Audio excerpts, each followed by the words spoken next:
अगर आपको अपनी त्रैमासिक परीक्षा में हिंदी में बेस्ट स्कोर करना है भाई, है ना, तो ये 20 नंबर की जो ग्रामर है ना, 20 अंक की ग्रामर है वो कंप्लीट करनी ही होगी। देखिए, मैं इस वीडियो में आपका जो ग्रामर का पोर्शन रहता है उसको पूरा कवर करवा दूंगा, बिल्कुल एक एक अंक से। देखिए, जो काव्य है, ये टॉपिक है, इससे किस तरीके के क्वेश्चन आते हैं, अलंकार से कौन सा क्वेश्चन आना है। देखिए, यही अलंकार आएंगे, इनसे बाहर गया तो मैं गारंटी देता हूँ इन्हीं में से एक पूछा जाएगा। बिल्कुल सभी को समझा दूंगा, कोई टेंशन लेने की आवश्यकता नहीं है। बिल्कुल पूरी गारंटी लूंगा कि इनमें से क्वेश्चन आएंगे, 100% क्वेश्चन आएंगे। बस ये सारे टॉपिक मैं आपको इस वीडियो में कवर करवाने वाला हूं, तो बस वीडियो में बने रहिएगा, सारे क्वेश्चन को अटेम्प्ट कीजिएगा। चलिए स्टार्ट करते हैं। मैं आपको एक एक करके सभी क्वेश्चन को समझाऊंगा कि किस तरीके से क्वेश्चन आता है ना। देखिए, काव्य की परिभाषा एवं भेद, तो आपके में जो जो है वही पढ़ाया जाएगा यहाँ पे, वो नहीं है ना, जो आपके सिलेबस में है, जो आपकी बुक में दिया गया है वही मैं यहाँ पे दिखाऊंगा, ताकि आप लोगों को यहाँ पे आडंबर ना पड़ना पड़े। देखिए, सबसे पहले आचार्य विश्वनाथ के अनुसार ये परिभाषा बहुत ज़्यादा पूछी जाती है कि जो काव्य है उसकी परिभाषा क्या है ना। तो काव्य की परिभाषा है रसात्मकम वाक्यम काव्यम, जो कि आचार्य विश्वनाथ ने दी है। और ऐसा कई बार पूछा गया है कि आचार्य विश्वनाथ के अनुसार काव्य की परिभाषा लिखी है ना। और कई बार ऐसे क्वेश्चन आता है कि रसात्मकम वाक्यम खालिस्थान, तो यहाँ पे आपको काव्यम भरना होता है। हर तरीके से क्वेश्चन को कंप्लीट कीजिए, बिल्कुल आपका छूटेगा नहीं, है ना। देखिए, हिंदी साहित्य में काव्य के दो रूप मिलते हैं, इसका अर्थ लिखा हुआ है, आप देख लीजिएगा, है ना। प्रबंध काव्य और कौन सा होता है, एक मुक्तक काव्य होता है ना। दो रूप मिलते हैं, एक प्रबंध काव्य, एक मुक्तक काव्य। तो प्रबंध काव्य के भी दो भेद होते हैं, महाकाव्य और खंड काव्य। सबसे ज़्यादा इंपॉर्टेंट कह लो भाई कि 2 नंबर का अंतर आना ही है, या फिर कह लो कि किन्हीं 2 महाकाव्यकारों के नाम उनकी रचना शायद लिखी, या खंड काव्यकारों के नाम उनकी रचना शायद लिखी, है ना। ऐसे क्वेश्चन आएगा, 2 नंबर में क्वेश्चन आएगा, बिल्कुल आपका ये 2 नंबर में यहाँ पे कवर करवाने वाला हूँ। 2 नंबर ये कवर हुआ, है ना। आगे इसी प्रकार से हम बिल्कुल 20 अंक इस वीडियो में कंप्लीट कर लेंगे, है ना। देखिए, तो प्रबंध काव्य, ऐसे प्रबंध काव्य की परिभाषा बिल्कुल से नहीं पूछी जाएगी, मैं गारंटी दे रहा हूँ ये नहीं आएगी। लेकिन खंड काव्य और महाकाव्य आपका जरूर से पूछा जाता है ना। तो महाकाव्य को देख लेते हैं। महाकाव्य में किसी इतिहास प्रसिद्ध व्यक्ति के जीवन का संपूर्ण वर्णन होता है, जिसमें किसी प्रसिद्ध व्यक्ति के, है ना, किसी व्यक्ति के संपूर्ण जीवन का चरित्र चित्रण होता है या वर्णन होता है, उसे हम महाकाव्य कहते हैं ना। तो ये महाकाव्य रहेगा। और महाकाव्य की विशेषताएं क्या रहती हैं भाई, महाकाव्य की विशेषताएं भी 2 अंक में पूछ ली जाती हैं ना, तो बिल्कुल से याद होनी चाहिए। रचना जो है, महाकाव्य की रचना जो है सर्गबद्ध होती है ना, जो कि सूत्रों में बंधी होती है ना। और कम से कम इसमें 8 सर्ग होते हैं महाकाव्य में, 8 सर्ग होते हैं महाकाव्य में, याद रखिएगा, बहुत इंपॉर्टेंट है ये। महाकाव्य में कितने सर्ग होते हैं, 8। जीवन के समग्र रूप का चित्रण होता है, प्रमुख रूप से वीर, श्रृंगार एवं शांत रस पाए जाते हैं, अर्थात कहें तो सभी रसों का समावेश यहाँ पर महाकाव्य में देखने को मिलता है। देखिए, उदाहरण देखें तो उदाहरण क्या रहेगा, रामचरितमानस, गोस्वामी तुलसीदास, कामायनी, जयशंकर प्रसाद, साकेत, मैथिली शरण गुप्त। कामायनी, जयशंकर प्रसाद, और पद्मावत भी आप लिख सकते हैं यहाँ पे, पद्मावत ये किसकी रचना है, आप कमेंट बॉक्स में बताएंगे, है ना। आप लोग कमेंट बॉक्स में बताइएगा पद्मावत किसकी रचना है। चलिए देख लेते हैं आगे। खंड काव्य, महाकाव्य कंप्लीट किया हमने। तो इसमें जीवन की किसी एक जो है घटना होती है, किसी घटना विशेष का वर्णन होता है, पक्ष का वर्णन होता है कहें तो, है ना। और खंड काव्य की विशेषताएं यहाँ पे दी गई हैं। कथा जो है एक सूत्र में होती है, खंड काव्य अपने आप में पूर्ण होता है, अपने आप पूर्ण होता है, भले ही छोटा है लेकिन पूर्ण होता है ना, क्योंकि ये किसी घटना का पूरा वर्णन होता है। इसके बाद यहाँ पे उदाहरण देखें यदि हम खंड काव्य के, तो पंचवटी जो है जयद्रथ और जो है मैथिली शरण गुप्त की रचना है, पंचवटी और जयद्रथ। और नरोत्तम दास का आप देख सकते हैं, जो सुदामा चरित है वो भी एक खंड काव्य है। इसके बाद मुक्तक काव्य यहाँ पे स्टार्ट होता है। मुक्तक काव्य के भी 2 भेद यहाँ पे बताए गए हैं, पाठ्य मुक्तक और गेय मुक्तक। ये आपके में है इसलिए मैंने यहाँ पे इंक्लूड किए हैं, पाठ्य मुक्तक और गेय मुक्तक। इन दोनों को यहाँ पे आप देख सकते हैं। इसके अंतर्गत छोटी छोटी विचार प्रधान कविताएं होती हैं, जैसे कबीर, तुलसी, रहीम आदि के दोहे, है ना। और इसमें क्या होते हैं, कबीर तुलसी सूर के पद होते हैं, है ना, ये जो गा सकते हैं ना, गेय मुक्तक उसमें होता है। तो ये दोनों आप पढ़ लेंगे। मुक्तक काव्य और प्रबंध काव्य में अंतर जरूर से कर लीजिएगा। इसके बाद देखिए, मोस्ट इंपोर्टेंट क्वेश्चन है ये, हमेशा मतलब 2 नंबर में पूछा जाता है, बहुत ज़्यादा आता है ये क्वेश्चन। 2 अंक के लिए तैयार कर लेना, राजभाषा की विशेषताएँ। तो राजभाषा किसी भी देश की राजकीय कामकाज की भाषा होती है। राजभाषा की मान्यता मिलने से उस भाषा का महत्व अत्यधिक बढ़ जाता है। देखिए, एक बात और बता रहा हूँ भाई कि राष्ट्रभाषा और राजभाषा, है ना, राजभाषा में अंतर सीख लीजिएगा। मैंने इसमें नहीं दे पाया, कोई बात नहीं, लेकिन आप लोग ज़रूर से निकाल करके कहीं से ज़रूर से सीख लीजिएगा, 2 अंक आपके कंप्लीट वो करवाएगा, है ना। चलिए बढ़ते हैं आगे। अलंकार यहाँ से स्टार्ट होते हैं। अलंकार कौन कौन से आपके में आने हैं अभी तक के सिलेबस में, आपके त्रैमासिक तक के सिलेबस की बात कर रहा हूँ। त्रैमासिक तक के सिलेबस में आपका कौन से अलंकार हैं, देखिए ये बिल्कुल नहीं पूछा जाएगा, बस मैंने दे दिया है कि जो होता है मेनली, है ना। बस ये परिभाषा याद रखिए, है ना, कि अलंकार की परिभाषा क्या है। वे तत्व जो काव्य की शोभा बढ़ाते हैं खालिस्तान कहलाते हैं, अलंकार कहलाते हैं, है ना। और अलंकार का एक अर्थ होता है क्या, गहना या आभूषण कह सकते हैं आप इसे। तो ये बहुत बार पूछा गया है, इसलिए मैं आपको बताते जाता हूँ। वक्रोक्ति अलंकार ये आपके में पूछा जाएगा अभी, है ना। इसका उदाहरण याद रखिए। वक्रोक्ति अर्थात तेरी बात टेढ़ी बात, है ना, अर्थात जब कोई वक्ता और कहे, है ना, वक्ता कोई और बात कहे लेकिन श्रोता उसका कोई अन्य अर्थ लगाए, है ना। मतलब मैंने कुछ कहा और आप कुछ समझ रहे हैं, तो वहाँ पे क्या है, वहाँ पे वक्रोक्ति अलंकार है। कौन द्वार पर हरि में राधे, क्या बानर का काम कहा, क्या बानर का काम यहाँ, है ना। तो यहाँ पे जो हरि का अर्थ है, हरि के दो अर्थ हैं यहाँ पे देख सकते हैं, कृष्ण और बानर। तो यहाँ पे जो है मतलब कृष्ण ने कुछ और कहा और राधा ने कुछ और समझा, है ना। तो दो अर्थ यहाँ पे हुए।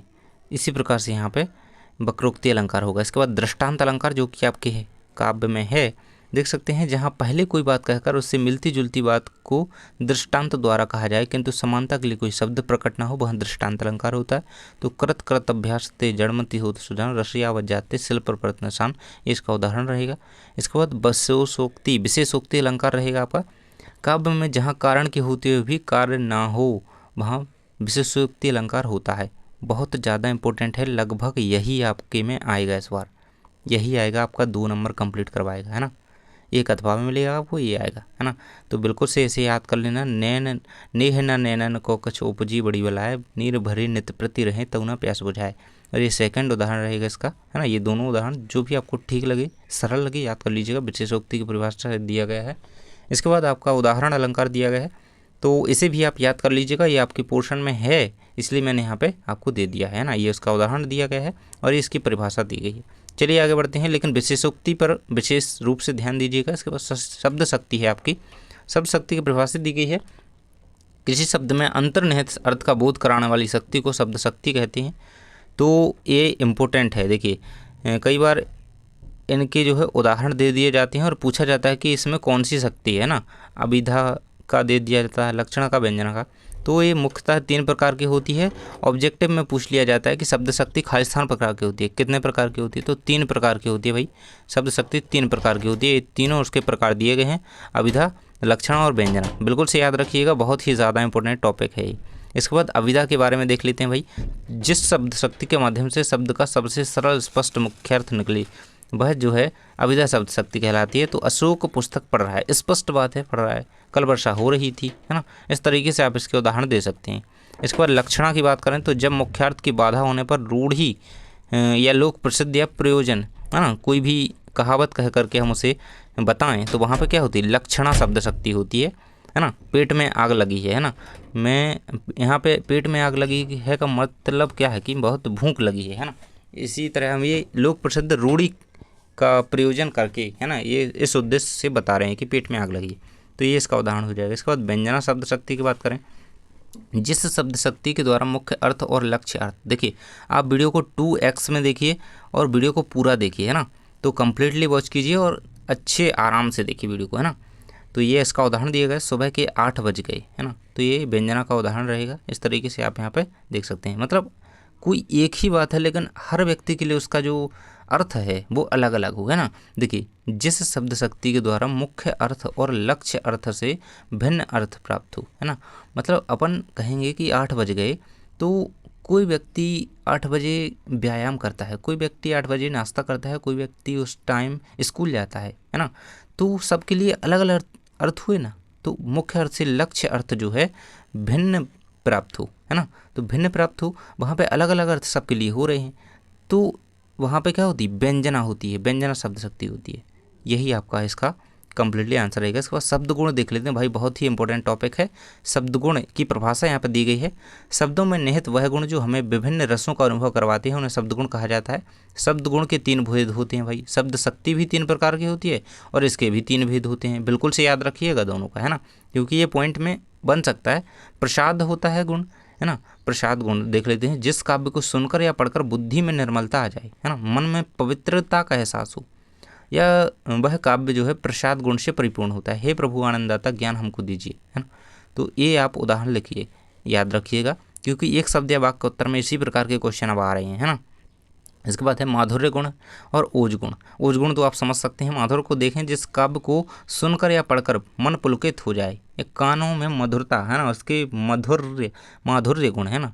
पता ही चल रहा है कि मधुरता की अनुभूति होती है, वहाँ माधुर्य गुण होता है कि राम को रूप निहारते जान की। माधुर्य कहें तो एक रूप से श्रृंगार, है ना, श्रृंगार का वर्णन वहाँ पे हो रहा है।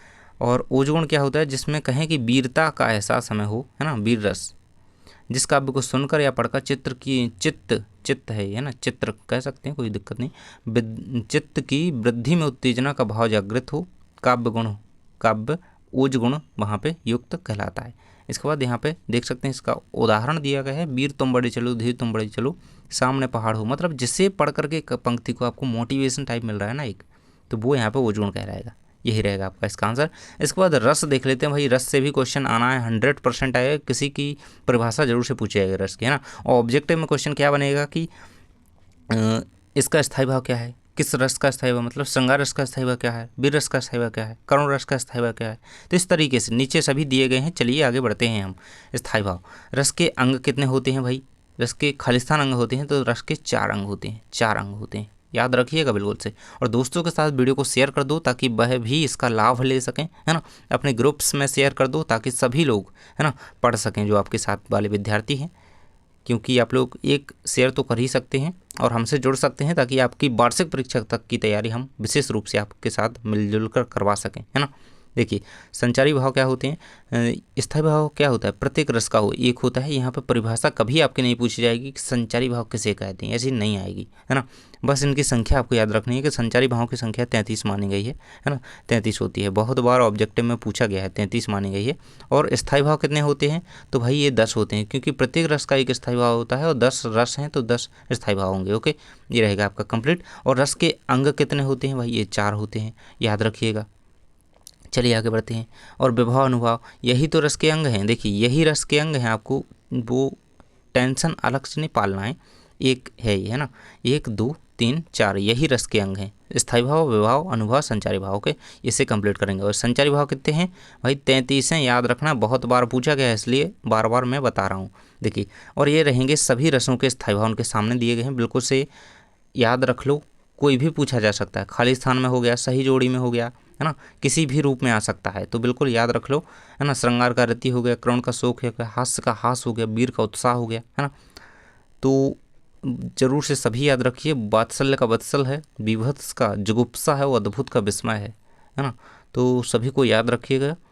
देखिए अब आगे हम देख रहे हैं, रस की परिभाषा आपकी दी गई है कि अगर पूछा जाए कि श्रृंगार रस की परिभाषा लिखिए तो किस तरीके से आप लिखेंगे, है ना, उदाहरण से लिखिए। तो श्रृंगार रस की परिभाषा लिखेंगे, कोई भी रस की परिभाषा सबकी कंप्लीट हो जाएगी। सहृदय के हृदय में रति नामक स्थायी भाव का जब विभाव, अनुभव और संचारी भाव के साथ संयोग होता है तो वहाँ श्रृंगार रस की निष्पत्ति होती है, श्रृंगार रस का रूप ग्रहण कर लेता है वह काव्य, है ना। तो यहाँ पर रति, देखिए यहाँ पे आपको केवल क्या करना है, यहाँ पे आपको केवल स्थायी भाव चेंज करना है और यहाँ पर रस का नाम चेंज करना है, वो तो आप कर ही देंगे, मतलब जिसकी परिभाषा लिख रहे हैं वही लिखेंगे और ये स्थायी भाव वही लिखेंगे जिसकी परिभाषा लिख रहे हैं।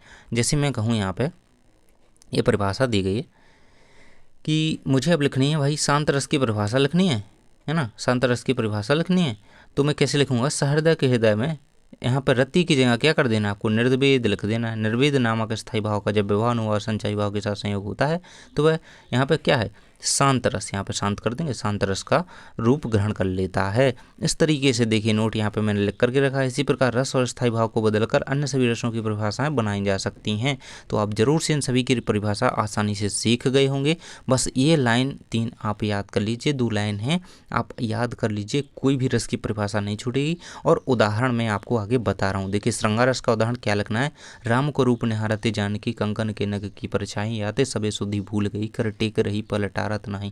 बहुत ही सरल उदाहरण है और श्रृंगार रस के भी दो भेद होते हैं, याद रखिएगा, वियोग और संयोग, है ना। ये संयोग रस का उदाहरण है। इसके बाद देख सकते हैं करुण रस का उदाहरण दिया गया है आपके सामने, राम राम कही राम कही राम राम कही राम, तन परिहरि रघुबर बिरह राहु गए उसुर धाम। ये आपका करुण रस का उदाहरण रहेगा। परिभाषा आप बना लेंगे जैसा कि मैंने बता दिया ऊपर, है ना। हास्य रस के उदाहरण आप भी अपने अकॉर्डिंग कोई भी ले सकते हैं, जिसमें यहाँ पे हास्यवर्धक बात कोई हो सकती है ना। कहा बंदरिया ने बंदर से चलो नहाने गंगा, बच्चों को छोड़ो घर पर होने दो हुड़दंगा। ये आपका उदाहरण रहेगा हास्य रस का, है ना। वीर रस का उदाहरण क्या होगा, यहाँ पे देख सकते हैं, है ना। आपको जो भी आता है जिसमें आपको मोटिवेशन मिले, है ना, तो वो आप लिख सकते हैं। सिंहासन लुठे राजवंशों में भ्रकुटी तानी थी, बूढ़े भारत में फिर आई नई जवानी थी, खूब लड़ी मर्दानी वह तो झांसी वाली रानी थी। ये रौद्र रस का उदाहरण आपके सामने दिया गया है ना, तो ये रहेगा, है ना। मतलब यही नहीं है कि आपको यही याद करना है भाई, वो रौद्र रस के हजारों उदाहरण आपको मिल जाएंगे, कहीं से भी आप देखिए, सरल जो आपको लगे वही आपको लिखना है, याद करना है। एक भयानक रस का उदाहरण रहेगा, है ना। इस तरीके से आप अन्य रसों के भी देख सकते हैं, अद्भुत रस का, है ना। इसके बाद छंद हमारा स्टार्ट होता है भाई। तो छंद आपके में कौन कौन सी हैं, आपके में रोला छंद दिया गया है, मैं वही बता रहा हूँ जो आपके में अभी फ़िलहाल के सिलेबस के अकॉर्डिंग दिया गया है, क्योंकि अभी ज़्यादा नहीं पढ़ना है अपन को, क्योंकि इसके भी अंक आपके वार्षिक में जुड़ने हैं, तो अभी विशेष ध्यान देना है इसी पर केवल, फिर हम आगे का तो पढ़ते ही चलेंगे। रोला छंद की परिभाषा उदाहरण से लिखिए। तो रोला छंद एक जो है सममात्रक छंद है, याद रखिएगा, रोला एक सममात्रक छंद है, खाली स्थान में आ सकता है ना। तो रोला एक खाली स्थान छंद है, तो सममात्रक छंद, इस तरीके से आप याद रखेंगे। इसमें 4 चरण होते हैं। तो कितने चरण होते हैं रोला में, 4 चरण होते हैं। इसमें कुल मात्राएं जो हैं 24 होती हैं, याद रखिएगा। ये बिल्कुल दोहा का उल्टा छंद होता है ना, दोहा छंद का उल्टा छंद होता है। 24 मात्राएं होती हैं उसमें भी और इसमें भी, तो यही रहेगा आपका। इसके बाद इसका उदाहरण दिया गया, निर्बल का है नहीं जगत में कहीं ठिकाना, रक्षा साधन उसे प्राप्त हो चाहे नाना। मतलब जो निर्बल व्यक्ति है ना, उसका जग में संसार में कहीं ठिकाना नहीं है, चाहे नाना हो। नाना का अर्थ यहाँ पे बहुत सारे, मतलब उसे साधन, रक्षा साधन उसे कितने भी क्यों ना प्राप्त हों, लेकिन उसका कहीं ठिकाना नहीं जग में, यही यहाँ पर कहा गया है। इसके बाद मुक्तक काव्य की बात करें तो मुक्तक काव्य की परिभाषा जो है पूछी गई है, काव्य नहीं सॉरी, यहाँ ये छंद है। मुक्तक काव्य अलग है, छंद अलग है, ये मुक्तक छंद है ना। चलिए देख लेते हैं मुक्तक छंद को। तो काव्य में प्रयोग होने वाला ऐसा छंद जिसमें वर्णों तथा मात्राओं का कोई बंधन नहीं होता, मतलब मुक्त है वो पूरी तरीके से। मतलब ऐसा छंद जिसमें वर्णों एवं मात्राओं का कोई बंधन नहीं होता है, वो पूरी तरह से मुक्त होता है, स्वतंत्र होता है। इस तरीके से भी लिख सकते हैं कि स्वतंत्र काव्य किसे कहा जाता है, ऐसा क्वेश्चन आया था भाई। मतलब स्वतंत्र छंद के नाम से जाना जाता है मुक्तक छंद को, है ना। इसे याद रखिएगा, बहुत इंपॉर्टेंट है। हिंदी व्याकरण के अनुसार जिन छंदों को स्वतंत्र रूप में लिखा जाता है उन्हें मुक्त छंद कहते हैं, याद रखिएगा। ये बहुत इंपॉर्टेंट टॉपिक है ना, ये बहुत इंपॉर्टेंट लाइन है, हाईलाइट करके दे रहा हूँ, ये लीजिए, है ना। इसे बिल्कुल से कर लेना।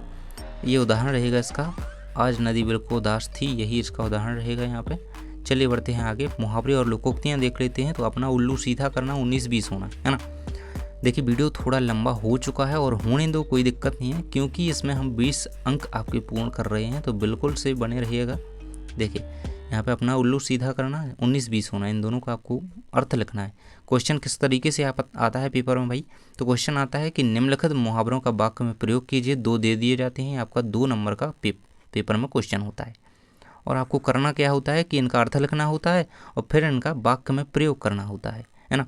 तो यहाँ पे ये नौकरी के लिए खाक छानता फिर रहा है ना, इसका अर्थ वाक्य में प्रयोग किया गया है। और अपना उल्लू सीधा करने के सामने दिए ही गए हैं, आप देख सकते हैं आसानी से, है ना। पट्टी पढ़ाना का सामने दिया गया है ना। सीधे देखते जाइए, स्क्रीनशॉट लेते जाइए जैसे भी आप पे बने। निम्नलिखित मुहावरों का अर्थ बताते हुए वाक्य प्रयोग कीजिए भाई। तो अंधे की लाठी, ईद का चांद होना, छप्पर फाड़ कर देना, पेट में चूहे कूदना, है ना। बहुत ज़्यादा बार ये दोनों पूछे गए हैं, बहुत बार। ये मोस्ट हाईलाइटेड क्वेश्चन है, ज़रूर से याद रखेंगे इन्हें। अंधे की लाठी होना, एकमात्र सहारा या एक ही सहारा। इसका वाक्य प्रयोग रहेगा, श्रवण कुमार अपने माता पिता की अंधे की लाठी थे, है ना, एकमात्र सहारा थे, इस तरीके से लिख सकते हैं। ईद का चांद होना मतलब बहुत दिनों बाद दिखाई देना। तो श्याम तुम्हें देखने को आंखें तरस गईं, तुम तो ईद का चांद हो गए, है ना। मतलब जो बहुत दिनों बाद चीज़ दिखती है वो ईद का चांद होती है, इस तरीके से हम कह सकते हैं। ये उदाहरण आप लिख सकते हैं। इसके बाद छप्पर फाड़ कर देना, इतना ये सब समझते हैं आप लोग कि बिना परिश्रम के अनायास प्राप्ति, यानी कि भगवान देता है तो छप्पर फाड़ कर देता है ना। वो आपने गाना भी सुना होगा, ऊपर वाला जब भी देता छप्पर फाड़ कर। पेट में चूहे कूदना, जोर से भूख लगना, है ना। वाक्य प्रयोग क्या करेंगे इसका, पेट में चूहे कूद रहे हैं ना, पेट में आग लगना वो ऊपर अलग था, ये पेट में चूहे कूदना अलग है। पहले कुछ खा लें तब काम निपटाएंगे ना, बहुत तेज भूख लगना, पेट में चूहे कूदना, इस तरीके से यहाँ पे इसका उपयोग किया जाता है। इसके बाद लोकोक्ति भी आपकी पूछी जाती है। लोकोक्ति देखिए यहाँ पे नीचे दी गई है और नीचे, हाँ ये तो मुहावरे ही है। तो ये मुहावरा जो है बहुत ज़्यादा बार पूछा गया है, 9 2 11 होना, पाव 12 होना, है ना, ये बहुत इंपॉर्टेंट है 11th क्लास के पोर्शन से। तो देखेंगे यहाँ पे 9 2 11 होना मुहावरे का वाक्य में प्रयोग कीजिए, ये 2 नंबर के रूप में क्वेश्चन आएगा, है ना। इस तरीके से दे देंगे और 2 आपके दे देंगे, फिर इनका पूछेंगे, इनका अर्थ लिखिए और वाक्य में प्रयोग कीजिए। तो 2 अंक कंप्लीट हो गए यहाँ पे। 9 2 11 होना का अर्थ क्या होता है, चंपत हो जाना, या फिर कहें तो भाग जाना। भाग जाना आपको याद रहेगा, इसलिए मैंने बता दिया, ये याद रखिएगा। 9 2 11 होने का अर्थ होता है भाग जाना, है ना। जगार होते ही चोर चोर जो है 9 2 11 हो गए, यानी कि पुलिस के आते ही इस तरीके से लिख सकते हैं कि 9 2 11 हो गए चोर। इसके बाद पौ 12 होना, तो भाई पौ 12 होना यानी कि खूब लाभ होना। आजकल ज़मीन के व्यापार में पौ 12 हैं। देखिए अधिकारियों के पौ 12 थे, आपकी जो है नमक का दारोगा आपके में है भाई, 11th में ही तो है ना। तो आपने देखा होंगे कि जो नमक का दारोगा पाठ के अनुसार किन के पौ 12 थे, तो अधिकारियों के पौ 12 थे। इससे आपका ऑब्जेक्टिव कंप्लीट होता है यहाँ पे। इसके बाद आग में घी डालना मुहावरे का अर्थ वाक्य में प्रयोग स्पष्ट कीजिए, है ना। तो श्याम ने आग में घी डालकर झगड़ा बढ़ा दिया, नहीं तो दोनों शांत हो रहे थे। तो आग में घी डालना मुहावरे का अर्थ यहाँ पे दिया गया है आपको, है ना। इसके बाद है निम्नलिखित लोकोक्तियों के अर्थ लिखिए। तो भाई 2 लोकोक्तियाँ दी गई हैं, इनका देख लेते हैं। आँख का अंधा नाम नयन सुख, नाच न जाने आंगन टेढ़ा, गुण के विपरीत नाम, है ना। मतलब आँख से अंधा है लेकिन नाम क्या है, नयन सुख। नयनों का सुख तो है ही नहीं, लेकिन फिर भी नाम नयन सुख है। इसके बाद है नाच न जाने आंगन टेढ़ा, काम ना जानना और बहाना बनाना, मतलब आता है नहीं और कह दो कि आंगन टेढ़ा है नाचते नाचते, है ना। इस तरीके से आप ये बता सकते हैं। इसके बाद हम देखें चांदी का जूता मारना, लोकोक्ति का सही अर्थ क्या है। चांदी का जूता मारना पैसे के बल पर काम करना है, इस तरीके से आप इसका आंसर लिख सकते हैं। इसके बाद है निम्नलिखित लोकोक्ति का अर्थ बताइए। भाई इसी तरीके से क्वेश्चन आते हैं, इसलिए मैं आपको अलग अलग क्वेश्चन लिख करके बताता हूँ, ये 2 2 नंबर में आते हैं। तुम्हारे तो ना आगे नाथ है ना पीछे पगहा, इसलिए घूमते रहते हो, इसका अर्थ ये रहेगा। इसके बाद बढ़ते हैं हम भाव पल्लवन की ओर। तो भाई भाव पल्लवन तो देखो आपको इतना सा टॉपिक दे दिया जाता है, फिर कहते हैं भाव पल्लवन कीजिए, ये आता है आपका 3 नंबर में, है ना। 3 नंबर में मैं निश्चित नहीं कह रहा कि यही आएगा, क्योंकि हर बार नया आता है और चरित्र ही सबसे बड़ा धन है, उसका भाव पल्लवन हमेशा लगभग पूछा जाता है। तो याद कर लीजिएगा, पढ़ लीजिएगा, कहीं से याद करने की ज़रूरत नहीं है, आपको अपने भावों के अनुसार लिखना होता है। एक तो बात यही है कि उसे रटना नहीं होता है, उसका नाम क्या है, भाव पल्लवन। अपने भावों के अनुसार उस विषय पर आपको लिखना होता है कुछ टाइम, है ना, कुछ लाइन्स देख सकते हैं। इस तरीके से इसका यहाँ पे भाव पल्लवन किया गया है। आपको 2-3 यहाँ पे मैं बता रहा हूँ, इन्हें देख लीजिएगा। कला जीवन भी है और जीवन यापन का साधन भी है, इसका भाव पल्लवन कीजिए। भाई 3 अंक में क्वेश्चन आता है, जरूर से कंप्लीट कर लेना। आज तो मर्यादाओं को फिर से पहचानना है, ये बहुत इंपॉर्टेंट है ना, 3 नंबर के रूप में इसे कर लेंगे कंप्लीट। ये पूरा कंप्लीट यहाँ तक दिया गया है ना। इसके बाद संवाद लेखन होता है। तो संवाद लेखन भाई किस तरीके से क्वेश्चन आता है, एक तो ऐसे क्वेश्चन इसका आ सकता है 3 नंबर में, है ना, 3 अंक के रूप में क्वेश्चन आ सकता है कि शिक्षक और विद्यार्थियों, है ना, सॉरी विद्यार्थियों है ये, है ना, ठीक नहीं टाइप हो पाया, के बीच परीक्षा की तैयारी के संबंध में संवाद लेखन लिखिए। या फिर कह सकते हैं कि 2 मित्रों के बीच में परीक्षा की तैयारी के बीच में, है ना। तो इस तरीके से क्वेश्चन आता है, तो आपको अपने अकॉर्डिंग लिखना होता है, तो वो तो आप पे आसानी से बन जाता है। और ये क्या है, ये भी क्वेश्चन आ सकता है कि संवाद लेखन जब हम लिखते हैं तो किन किन बातों का ध्यान रखना चाहिए। तो पात्रों की बातचीत में संक्षिप्तता हो, मतलब ज़्यादा अपन को डिटेल में नहीं जाना है, आसानी से समझ आए, है ना, संक्षिप्तता हो। और विचारों में प्रवाह स्वाभाविक हो, पर परस्पर संबद्धता हो, विराम चिन्हों की तथा अन्य व्याकरणिक अशुद्धियाँ ना हो, है ना, मतलब अशुद्ध नहीं लिखना है, और विराम चिन्ह जहाँ पे भी जो यूज़फुल रहे वो वहाँ पे करना है। और प्रचलित मुहावरों का यथास्थान प्रयोग हो, इस तरीके से आप यहाँ पे संवाद लेखन कर सकते हैं। इसके बाद आपठित गद्यांश आता है भाई, तो ये तो उसका नाम ही आपको बता रहा है कि मैं आपठित हूँ, मतलब जो आपने पढ़ा नहीं हो वही, है ना। आपठित वो भाई बिल्कुल नया ही देते हैं, है ना, वो आपके पोर्शन से नहीं देते हैं, आपकी बुक से नहीं देते हैं, आपठित देते हैं जो विद्यार्थी ने नहीं पढ़ा है।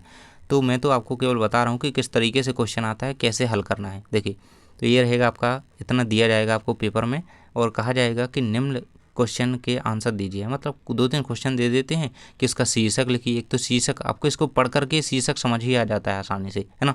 और सारांश तो आप उसकी उसमें जो मेन बात बताई जा रही है उसको 2-3 लाइन में लिख दीजिए, वो आपका सारांश हो जाएगा। देखिए ये क्वेश्चन पूछा जाएगा, 3 क्वेश्चन इसमें आते हैं, 3 नंबर का ये होता है और एक शीर्षक पूछा जाएगा, एक इसी में से क्वेश्चन उठा लिया जाएगा, आज के युग में शिक्षा का क्या उद्देश्य है ना।